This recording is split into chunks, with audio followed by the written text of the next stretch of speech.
Muito boa noite, Marujada. Bruno Lopes, psicólogo da cidade de Porto Alegre, Rio Grande do Sul, Brasil para o mundo, né? E hoje, na nossa terça do dia 19, agora até me perdi agora, que dia é hoje? 19 de maio de 2020, para a nossa terça da Procast Conectando. Um projeto que visa aí ajudar aos jovens, né, nas suas escolhas profissionais. Ou seja, eu convido vários profissionais com histórias fantásticas para que compartilhem um pouquinho dessa experiência, do que eles viveram, né, as suas decisões, as suas dificuldades, para que você que está assistindo agora ao vivo na nossa live ou que assiste depois o nosso podcast possa aí tirar suas conclusões e aí escolher, né, o melhor caminho a ser seguido.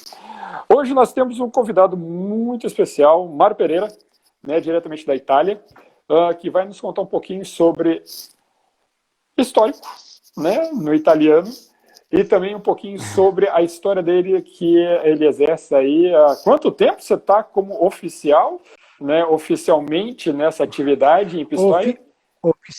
Oficialmente desde 2003, desde que meu pai faleceu.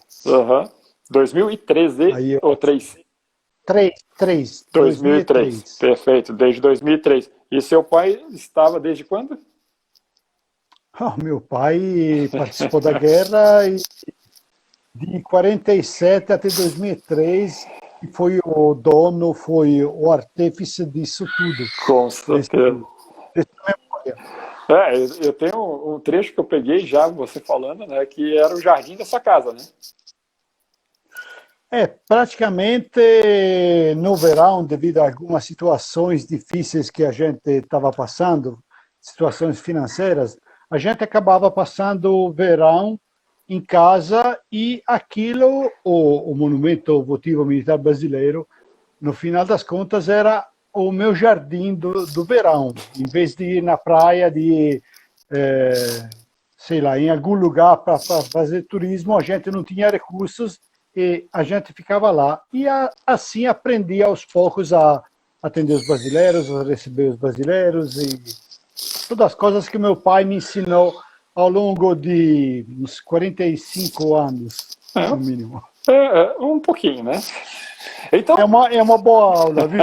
Também tem moço como eu, aprende. Com certeza. Bom, mas eu já me apresentei. Por favor, Mário, se apresente, faça uma pequena apresentação de você para os nossos amigos, principalmente de onde você está e o que você representa hoje, para depois a gente entrar no assunto propriamente dito. Fique à vontade. Perfeito.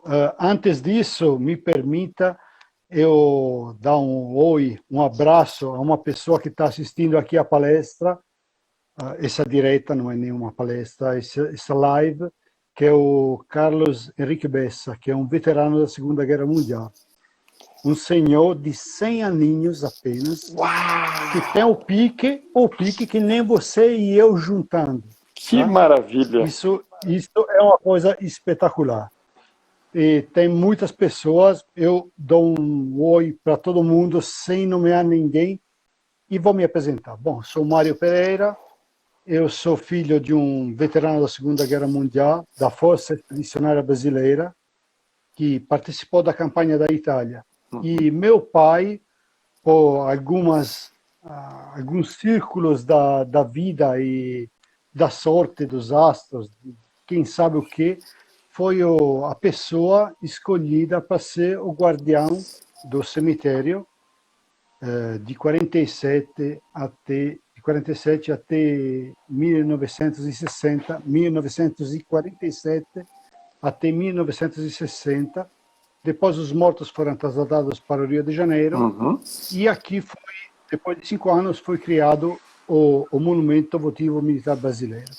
E meu pai foi novamente incumbido de tomar conta desse lugar sagrado. A terra é sagrada, porque é terra conquistada que acolheu os espólios dos heróis da Força Expedicionária Brasileira.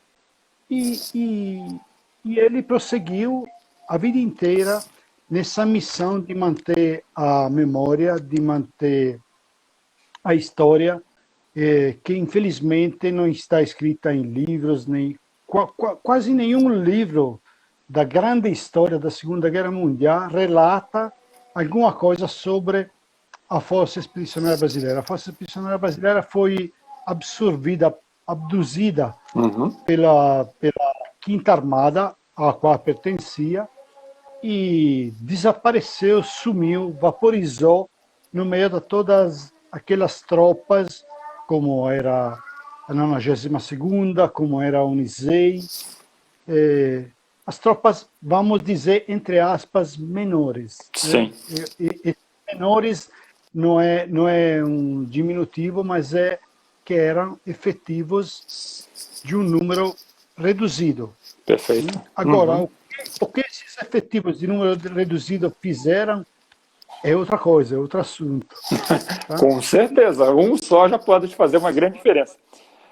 Exatamente. E encerrando a minha apresentação, eu cresci com isso tudo, vivendo isso, absorvendo isso, e quando meu pai, em 2003, veio a falecer, por idade, por velhice, e eu assumi a missão dele e levei em frente até praticamente agora, até esse momento em que estamos agora. Perfeito. Para a gente ficar só nesse primeiro pedaço do programa, a gente ficar na parte da atividade em si, né? Em alguns vídeos, né, eu vi que você era apresentado como administrador de cemitério, né? Outros como um guardião, outros como várias denominações, mas o historiográfico, né, o historiógrafo, eu achei bem interessante, que realmente fala da constituição, né, de uma pessoa para que conte uma história oficial. Né? Nós temos aí uma representatividade, nós temos uma história, e você, né, o seu pai foi inicial e depois foi você ficou encarregado disso. Gostaria que você falasse um pouquinho para a gente sobre essa responsabilidade, né, e diária. Você está aí várias lives, né, é uma mais aqui que você está fazendo, sobre esse processo todo, desde quando seu pai, né, viu seu pai e você assumindo isso, por gentileza. Certo. Bom, eu sou contratado pela embaixada, eu tenho um contrato de trabalho que é para a guarda e a manutenção do monumento. O monumento é um marco da participação da FEB na Itália, e eu administro aquilo. Só que desde que entrei na administração ali, que me encontrei sozinho nesse lugar, tentando, claro, manter o monumento no brilho que merece e que lhe é devido, e também, assim, eu vi meu pai ao longo da vida tentar não apenas esperar as visitas, não apenas ficar, digamos assim, passivamente na função, mas ele era uma pessoa proativa. Então eu também me dispus a fazer duas coisas principalmente. Primeiro, resgatar as partes da história que não estavam sendo conhecidas, e tinha muitas, e ainda hoje tem muitas, e levar o meu conhecimento, a história da FEB e tudo o que eu sabia e sei a respeito, principalmente para os jovens. Inicialmente os jovens italianos, então com palestras em escolas aqui na Itália, e sucessivamente, a partir do ano de 2012, com palestras também no Brasil. Essa é uma ação sagrada, porque só jovens que conheçam a história e que podem construir um mundo melhor. Perfeito. Tá? O Fábio Domingos está aqui, ó, para quando voltar às viagens, né, a gente passar nesse sistema de quarentena, surgir um passeio na Itália, fazendo o caminho da FEB até Pistoia, né? Pistoia é onde se encontra o monumento hoje. Isso. Isto é a cidade onde era sediado o QG recuado da Força Expedicionária Brasileira e onde foi fatalmente instalado também o cemitério da Força Expedicionária Brasileira. A partir de dezembro de 44 foi requisitada uma área e aí foram sepultados e recolhidos todos os mortos que faleceram na Itália, na Península Italiana. Perfeito. E aí, exatamente, ao longo da Segunda Guerra Mundial. E aí, nesse ponto, eu gostaria de fazer a pergunta, né, para que todos fiquem bem esclarecidos. Por que construir um cemitério, né, em Pistoia ou na Itália, né? Todos os efetivos aliados e não, também os inimigos tinham pontos em que eram recolhidos os mortos das batalhas. Aí, por que foi escolhido Pistoia? Porque Pistoia, no início, a partir de novembro de 44, foi o ponto onde era instalado o QG recuado da Força Expedicionária Brasileira. Então, havia um esquema assim: o QG avançado em Porretta Terme, mais próximo da área de combate, e o QG recuado, QG que cuidava da parte dos suprimentos, em Pistoia. Em Pistoia também funcionava um hospital muito grande brasileiro, um hospital de campo brasileiro, junto à fortaleza que tem em Pistoia. Aí, como começaram os ataques ao Monte Castelo, que foi a maior batalha, o maior combate da Força Expedicionária Brasileira, começaram a chegar os mortos e começavam a chegar os feridos graves, né, que era atendido no hospital, muitas vezes acabavam falecendo. Sim. Em alguns tipos de ferimentos, isso me foi contado por esse veterano que está assistindo a nossa live, alguns tipos de ferimento que praticamente não era possível conseguir recuperar o soldado. E, por isso, a certo ponto, foi requisitada uma área de mais ou menos 10 mil metros quadrados, 1 hectare, e foi usada como cemitério.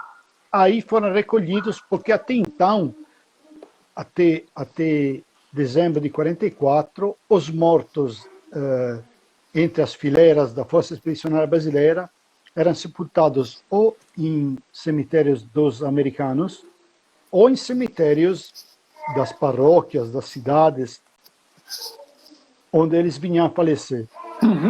Com isso, os brasileiros entenderam que era necessário, que precisava separar uma área para sepultar os próprios mortos, e assim foi feito. Foi escolhida essa área, que é próxima ao centro da cidade, mas afastada. Sim. Por sorte, é um bairro, ainda hoje um bairro rural, e ficou assim preservado. Praticamente está na mesma situação, digamos assim, que era em 44. Poucas casas foram construídas. Sim. E o monumento veio depois do cemitério para que sempre tivesse um marco da participação da Força Expedicionária Brasileira à Segunda Guerra Mundial, depois que os mortos foram levados de volta para o Rio de Janeiro, onde repousam no aterro do Flamengo. Perfeitamente. O Mário, depois do final da guerra, 45, a gente está falando aí 46, vocês ainda estavam, seu pai ainda estava organizando, vocês ainda encontravam vestígios, corpos brasileiros pela região? Meu pai havia um pelotão de sepultamento que funcionou até 46 e recuperou os mortos, recuperou muitos dos mortos. Meu pai, que assumiu essa função em 47, em maio de 47, quando foi retirada o pequeno efetivo de uns 15 soldados brasileiros que compunham esse pelotão de sepultamento, que era pelotão de sepultamento e guarda do cemitério. Sim. E meu pai incluía esse efetivo. Meu pai era segundo sargento. A certo ponto, em maio de 47, foi decidido pelo governo aliado de retirar todas as unidades militares da península. E meu pai foi escolhido para ser a pessoa que devia ficar por mais 2 anos cuidando do cemitério. E a história nos ensina que ele ficou por muito mais tempo. E ao longo desse tempo, meu pai foi se dedicando justamente à busca, aos contatos com as autoridades, por onde a febre passou, e ele conseguiu resgatar 8 entre os 16 desaparecidos. Então bem legal. Pode. E no final das contas, em dezembro de 60, quando foram trasladados mortos, saíram de Pistoia 462 caixas com os restos de 462 militares da Força Expedicionária Brasileira. Agora, como os mortos são 465, faltavam ainda 3 corpos a ser resgatados. Meu pai conseguiu resgatar mais um desses corpos e conseguiu, em maio de 67, encontrar mais um corpo que atualmente, ainda hoje, está sepultado ali no Monumento Votivo Militar Brasileiro de Pistoia. Entendi. É o único corpo que existe ainda ali no monumento. Tem mais 2 corpos que nunca foram encontrados. Eu fiz, entre as minhas pesquisas, encontrei alguns papéis que me levam a pensar que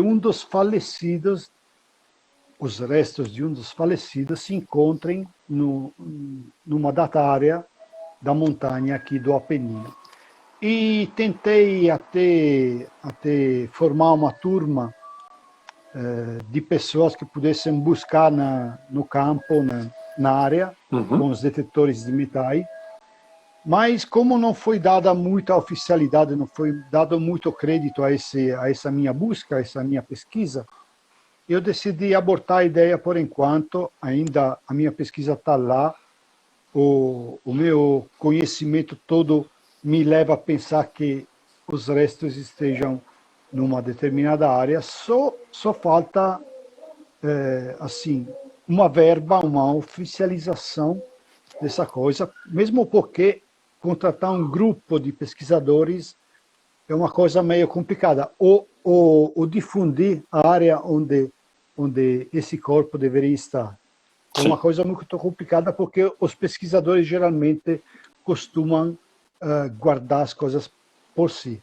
Então, deveria ser criado um grupo de pessoas dispostas a pesquisar e o que encontrarem entregar para a gente, para, não sei, o Exército, o governo brasileiro, não sei. Mas isso não deveria ser... ainda hoje se encontra muita coisa. Se encontram... Eu imagino o que deve se encontrar, né? De tanta... se encontra um montão de coisa, dog tag, a plaquinha de reconhecimento, se encontram capacetes, se encontram armas, se encontra muita coisa. Sim.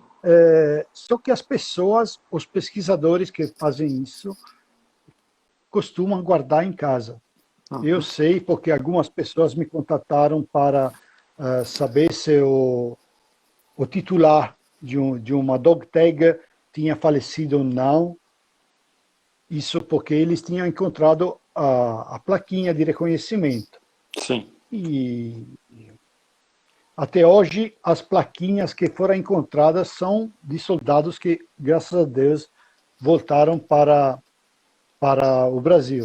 Com certeza. Mas ainda hoje a busca continua.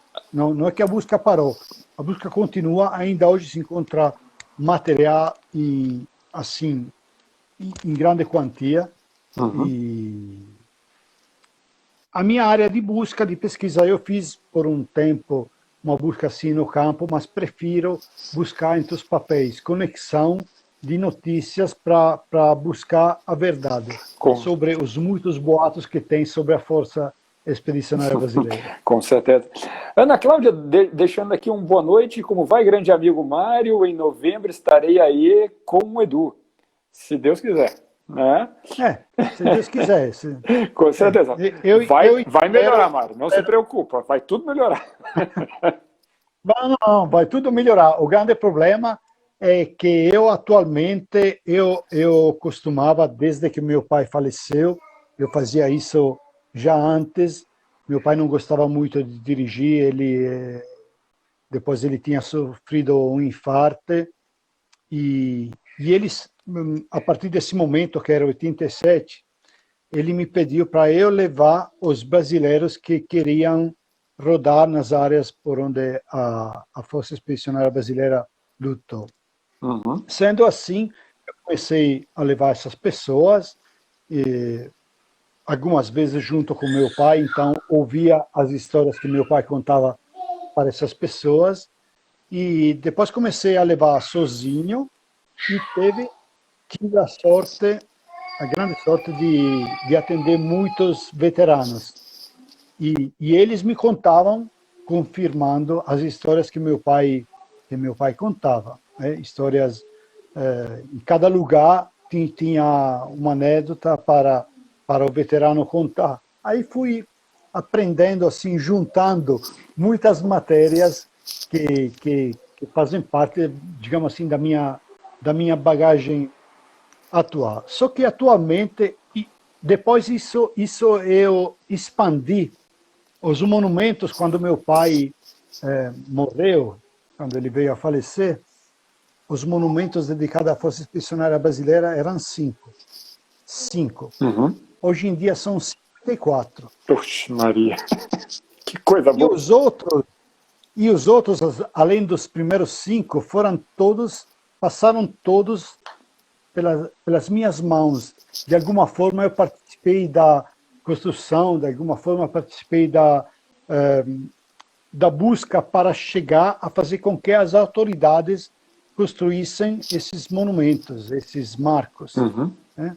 E com isso levava os brasileiros nesses lugares. Para cada lugar, para cada marco, tinha uma história, aos poucos vinha se esclarecendo, se explicando a epopeia da febre.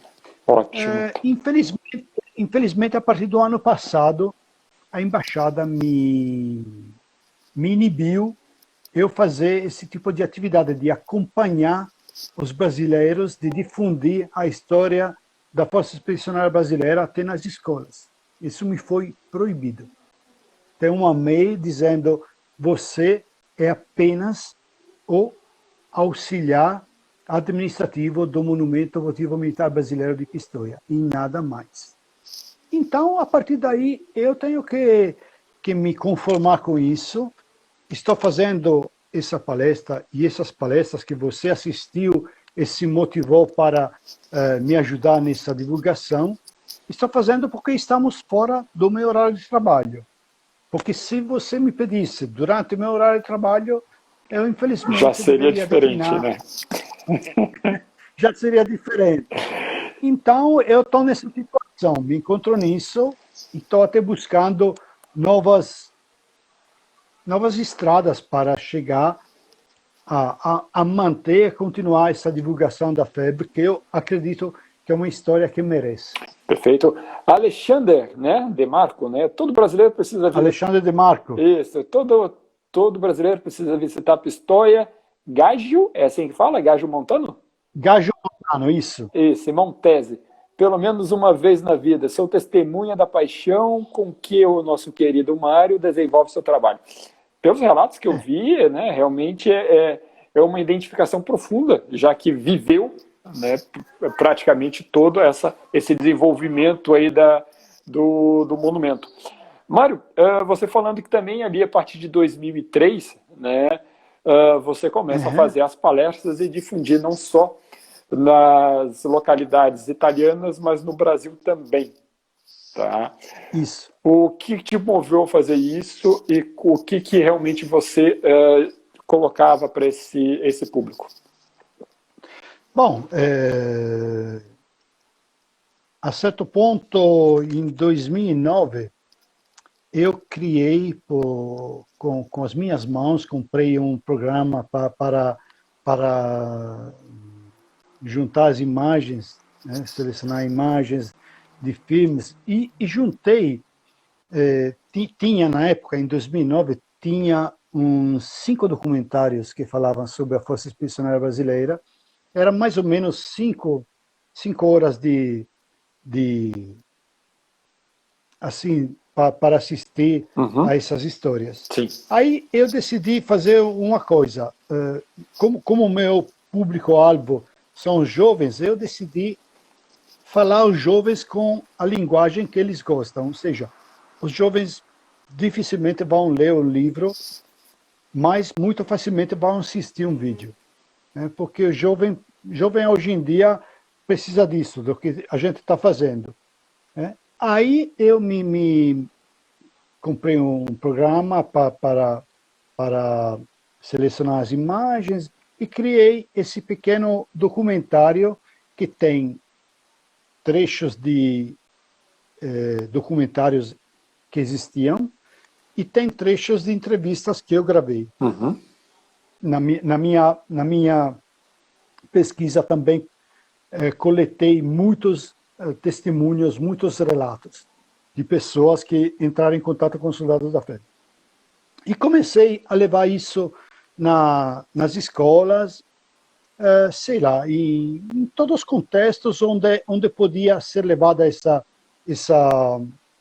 notícia, essa história desconhecida, sempre desconhecida. Não, teve professores de história aqui, italianos, que me falaram: Mário, eu sou professor da história, eu estudei a Segunda Guerra Mundial bastante aprofundadamente, mas nunca soube que o Brasil participou da Segunda Guerra Mundial.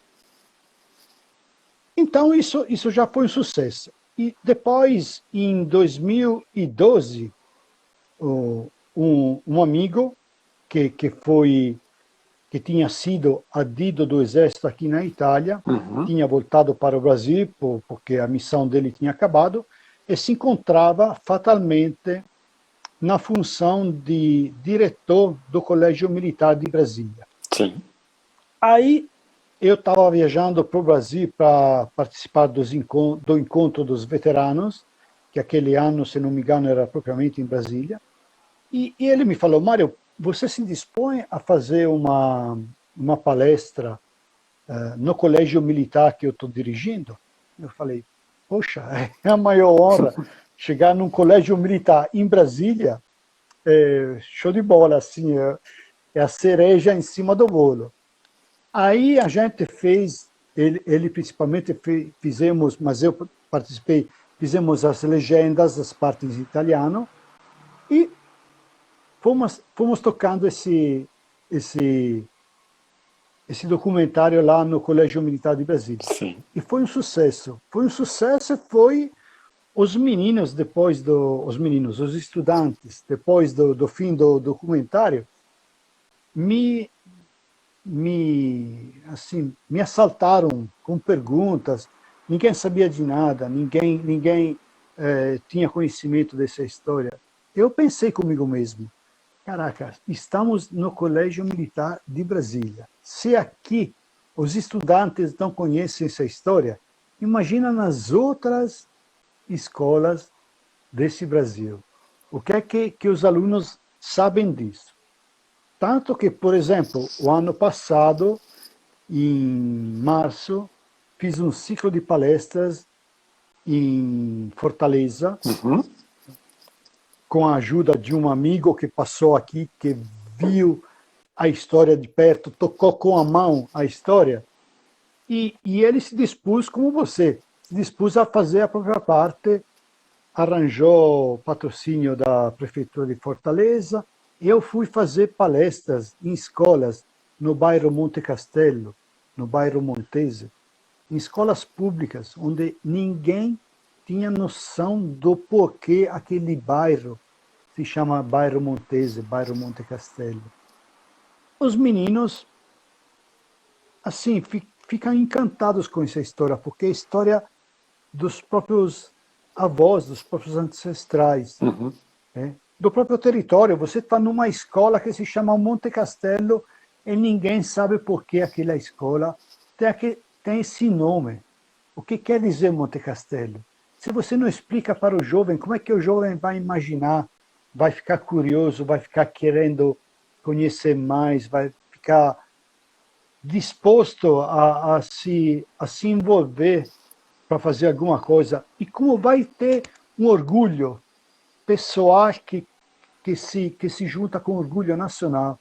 Eu não sou nacionalista, mas o orgulho nacional é uma coisa importante, saber que os brasileiros, o Brasil, os brasileiros fizeram uma coisa muito importante durante a Segunda Guerra Mundial.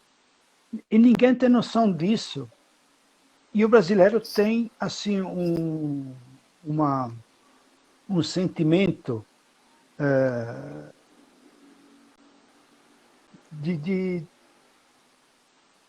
que não tem orgulho da própria pátria, das próprias origens. Mas a Força Expedicionária Brasileira aqui na Itália só fez coisas boas. Só fez coisas boas, assim, coisas tanto militarmente quanto e, sobretudo, humanamente. Naquele drama que era a Guerra Mundial, que era a Segunda Guerra, naquele caldeirão que era a linha gótica. A minha casa aqui eu aqui atrás da minha casa tem um ninho, os restícios do que era um ninho de metralhadora germânica.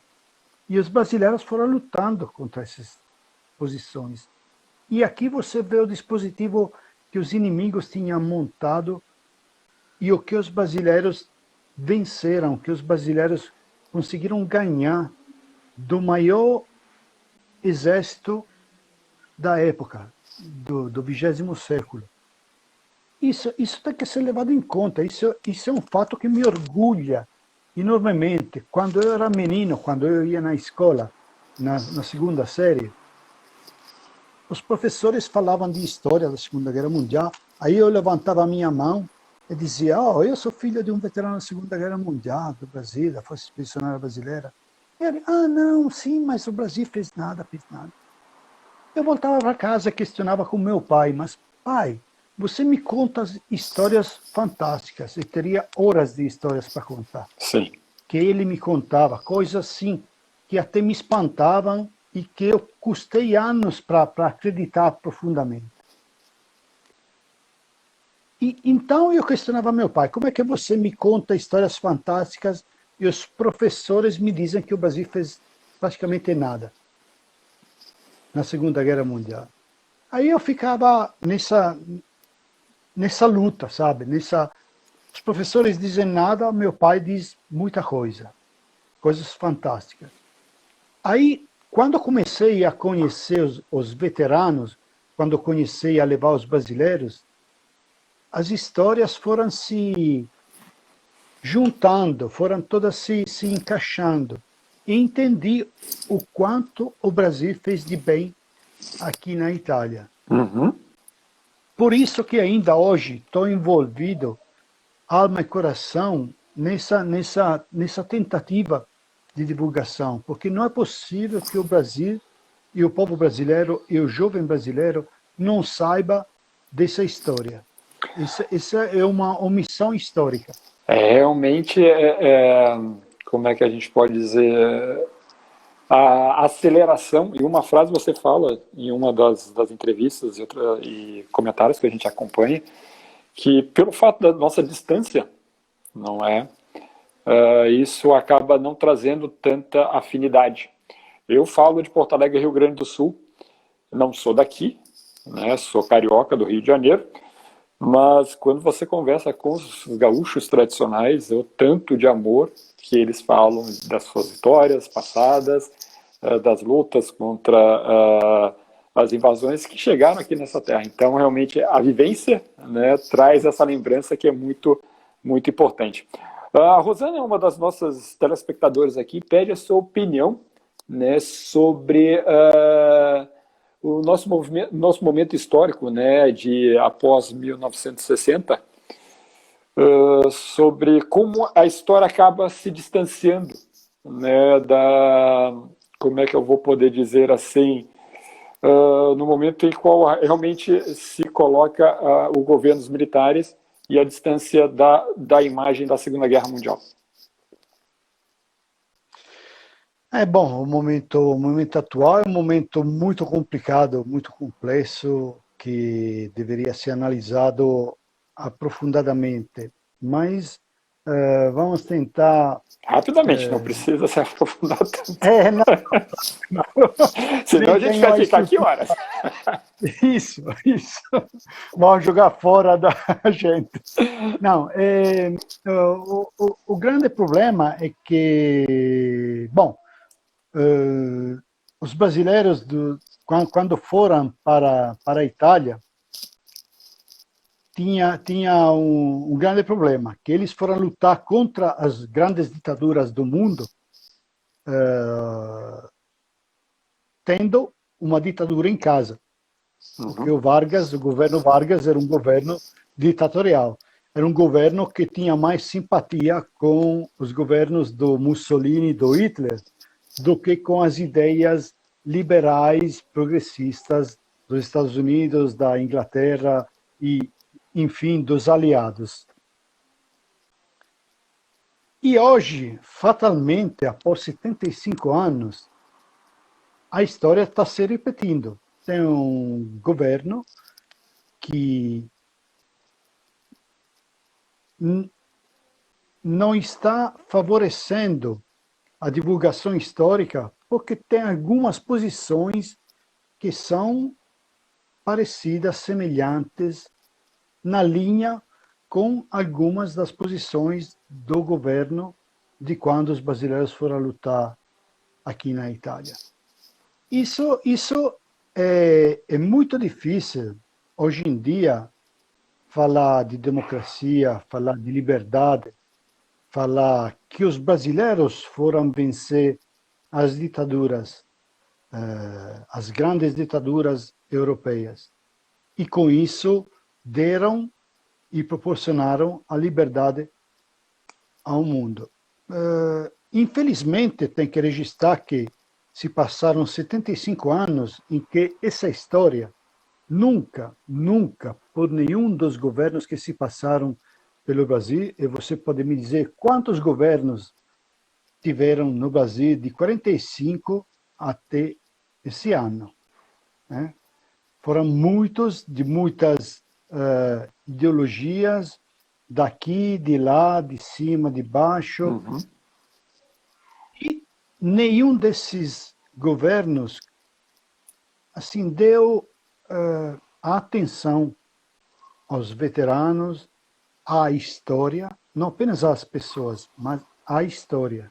A história do próprio país. O próprio exército brasileiro, infelizmente, nunca teve a sensibilidade de valorizar os feitos históricos. Vou lhe dar um exemplo.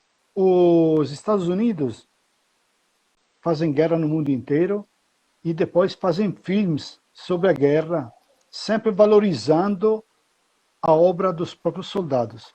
Todo mundo sabe que isso não é verdade, não é tudo o que se conta nesses filmes que é verdade, mas aquilo serve como propaganda e serve também para viabilizar um turismo. As pessoas novas guerras e também um turismo para ver o que é que foi feito, como foram as guerras. Então tem na Normandia, aqui no norte da França, tem toda uma estrutura fantástica.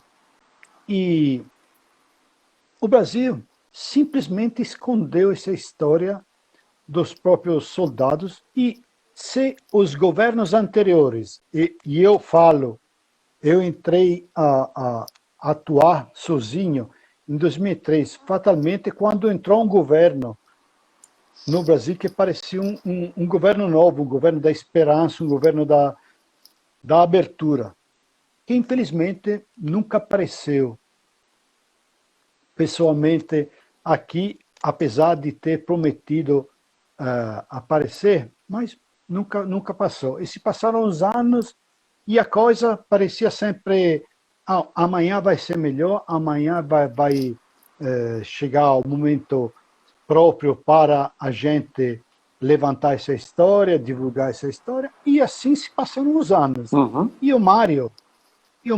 Eu, esse cara aqui, acreditando nisso e levando e trabalhando noite e dia, sábado, domingo, sem pensar em família, sem pensar em filhos, sem pensar em nada. Só pensava nessa coisa, nesse projeto que um dia a Força Expedicionária Brasileira seria reconhecida, principalmente no meu país, no Brasil. Márcia, pode ter... Agora chegou por fim esse governo que, de um ano para cá, assim, colocou uma pessoa no meu lugar, me reduziu a simples administrativo, me proibiu de levar os visitas, me proibiu de difundir essa história. Eu digo, o que é isso? Não saberia responder, mas eu sei que você é história viva, né? Como você falou que temos um veterano aqui, fiquei muito feliz, satisfeito.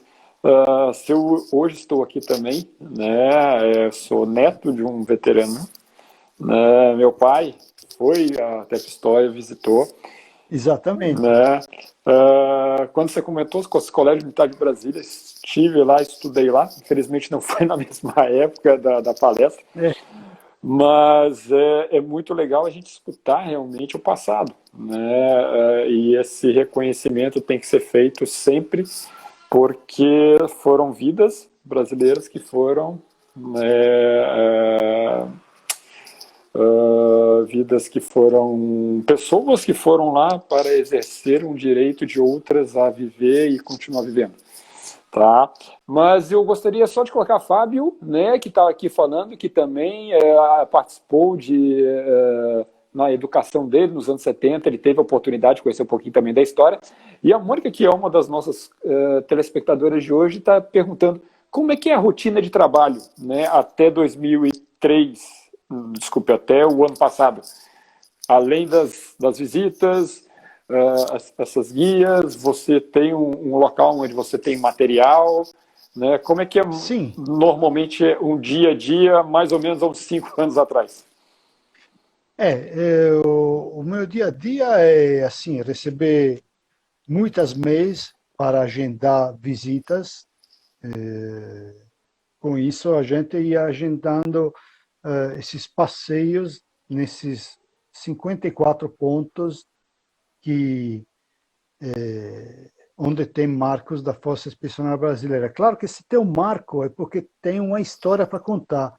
Não é um marco, você chega a ver um monumento, você colocou nas imagens de Pistoia, colocou o monumento aqui de Pistoia, colocou o monumento do Monte Castelo. Mas uma pessoa chega lá no Monte Castelo, vê o monumento, aquele de 2 arcos, muito bonito, vê o local que é muito bonito, não se dá conta do que era aquele local durante a Segunda Guerra Mundial. Bom, eu posso relatar aquele local na Segunda Guerra Mundial, de onde foram feitos ataques, como é que 4 ataques fracassaram, que o quinto deu êxito, quais foram as implicações, os problemas que os brasileiros tiveram que enfrentar. O primeiro que me vem à mente, o frio Sim. daquele inverno, o inverno mais rigoroso do século XX, com temperaturas até 18, 20 graus negativos. E depois, além disso, além dessa atividade, tinha atividade de pesquisa, busca em documentos, busca em arquivos, tanto na Itália quanto no Brasil. O senhor Carlos Henrique Bessa me deu uma ajuda financeira para eu ir ao Brasil e fazer um ciclo de pesquisa que durou 10 dias. Eu fiquei 10 dias dentro de um arquivo, do maior arquivo que tem no Comando Militar do Leste, no Rio de Janeiro, e aí busquei quase 8.000 documentos. Eu tenho um acervo de 8 documentos. Pouca pessoa chega a ver. E com estudo, por exemplo, o senhor Bessa eu conheci aqui, ele veio na Itália, ele me contatou e eu levei nos lugares onde ele combateu, mas ele não encontrava mais os locais. Eu conhecia os locais e ele conhecia a história. Aí foi um encontro de duas, assim, da nossa motivação. Depois, claro, manter o monumento ali de Pistoia, isso aqui de Pistoia, cuidar junto com as autoridades locais dos outros monumentos, quando eu via que alguma coisa, sei lá, a grama que não era cortada, eu ligava para o prefeito, conheço todos eles, cara, por favor, tem que cortar a grama, tem que fazer um reparo, tem que limpar a placa que está enferrujada, que está suja. Sim. Essas coisas, esses pequenos cuidados de uma pessoa que conhece a história, que tenta valorizar e não deixar isso cair no esquecimento. Tentar parcerias com as escolas, tentar alugar, entre aspas, um monumento a cuidado de uma escola. Um monumento numa cidade faz com que os estudantes vão lá limpar o monumento, assim, com essa atividade. A escola adotou o monumento, né? Exatamente. A escola adota o monumento, os estudantes vão fazer trabalhos junto ao monumento. Como é que tem cidades aqui, lugares onde nas solenidades é tocado e é cantado pelos estudantes o hino da Força Expedicionária Brasileira? Você sabe de onde eu venho do Morro do Engenho, da selva dos cafezais, da boa terra do coco. Como é que eles sabem disso? Porque tinha, infelizmente tinha, porque não tenho mais essa possibilidade, um louco que ia lá ensinar essas canções, ensinar o que os brasileiros fizeram. Tentar fazer com que as escolas adotassem o monumento da cidade, ou um dos monumentos, porque tem cidades onde tem 2, 3, 4, 5 monumentos, e tentar fazer com que os jovens se empenhassem na reconstrução histórica. Sim. Tentando isso desde a escola infantil até a universidade. Não tem nível. Tem só a história. A história é acima de tudo. A história é uma coisa para ser contada, para ser guardada, para ser divulgada. Não pode morrer, não vai morrer comigo. Não, ninguém vai deixar essa história morrer. Deus me livre, Mário. Convidados que estão aí nos assistindo, por favor, mandem. A gente já está indo para a nossa reta final, porque o Instagram vai nos cortar daqui a pouco. Mário, por gentileza, eu, quando tive a oportunidade de falar com você, eu me agarrei em você e trouxe. E o que eu quero dizer com isso é que, sim, eu tenho muito orgulho e muita satisfação de contar essa história aqui. Mas aí eu vou para a minha pergunta agora, que é a minha última, né? E se alguém mais quiser fazer uma pergunta, pode fazer, e depois a gente vai para os encerramentos. Se você encontra, né, uma pessoa, né, que fica com uma incumbência de contar uma história, mas é uma história que hoje, no contexto de hoje, onde nós temos pandemia, onde nós temos a internet, não tem tanto mais sentido se não é para relembrar, para ver acontecimentos passados, né? O que você diria para essa pessoa? Sim, ela tem aquela paixão, mas talvez ela não tenha mais a noção de como seria essa atuação. Como você faz hoje? Às vezes parece, né, que tem muita emoção, tem muita narrativa, mas talvez falta os ouvintes. Não, eu posso te dizer e te digo, reforço. Tem muito ouvinte que quer escutar a sua história. Mas como é que a gente fala isso para a pessoa que te procura? Mário, o que eu faço?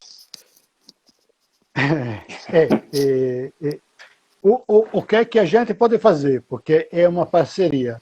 Eu estou buscando firmemente a possibilidade, alguém que viabilize minhas palestras no Brasil.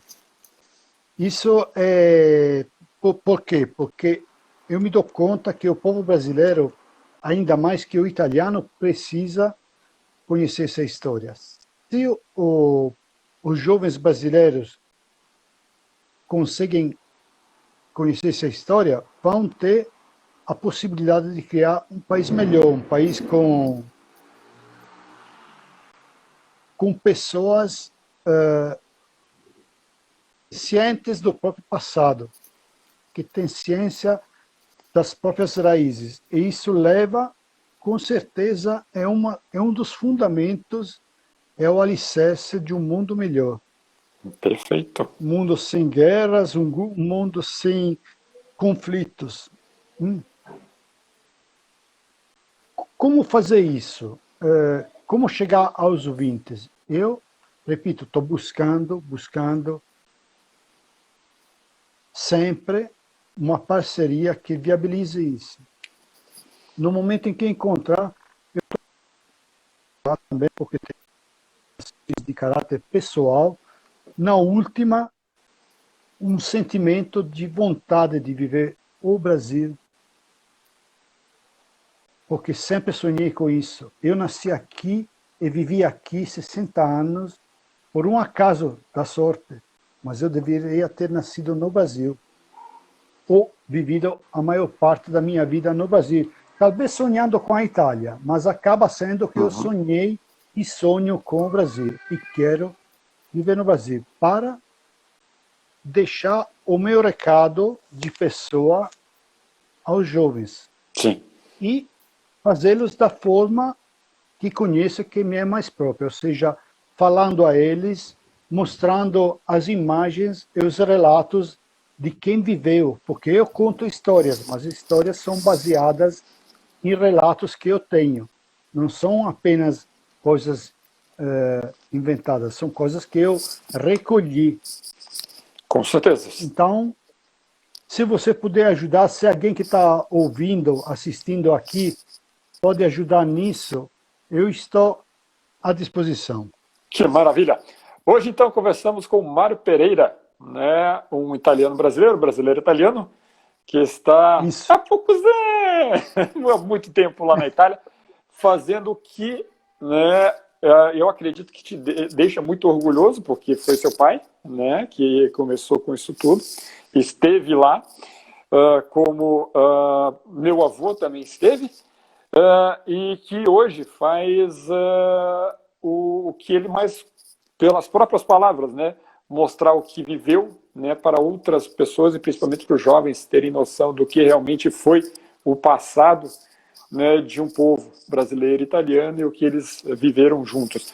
Mário, muito obrigado por essa conversa de hoje. Fico muito feliz de ter tido essa conversa contigo, né, como fala aqui o pessoal do Sul, contigo, hoje à noite, e poder mostrar para as pessoas que sim, contar histórias também é uma atividade, contar histórias não só contar, mas mostrar realmente o valor que tem essa história para o povo. Muito obrigado e suas palavras finais, por favor.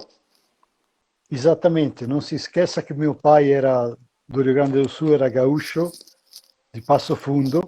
Coisa boa. Então talvez essa tradição de manter as histórias, essa cultura de manter as histórias não vem do nada, mas vem das raízes que ele tinha. E aproveito para dar um tchau para todo mundo, agradecer quem assistiu, agradecer a você, Bruno, por essa mais oportunidade. E quando quiser, sabe que eu estou à disposição. Não tem problema de horário, não tem problema de fuso horário. E a gente, para a Força Expedicionária Brasileira, para um Brasil melhor, a gente faz isso e mais coisas. Que coisa boa. Muito obrigado, Mário. Obrigado a todos que participaram. E o nosso material vai estar depois, estará aqui, né, na live, né, o story do Instagram, aqui no perfil do projeto do Procast Conectando, e depois vai estar disponível também em formato podcast. Vou fazer todas as marcações, marcar um Mário, marcar um monumento, e vai estar tudo aí à disposição. Gente, muito obrigado por essa noite. Muito obrigado, Mário. E semana que vem tem mais programa. Valeu, gente. Obrigado. Tchau, tchau. Tchau, tchau. Tchau, Brasil.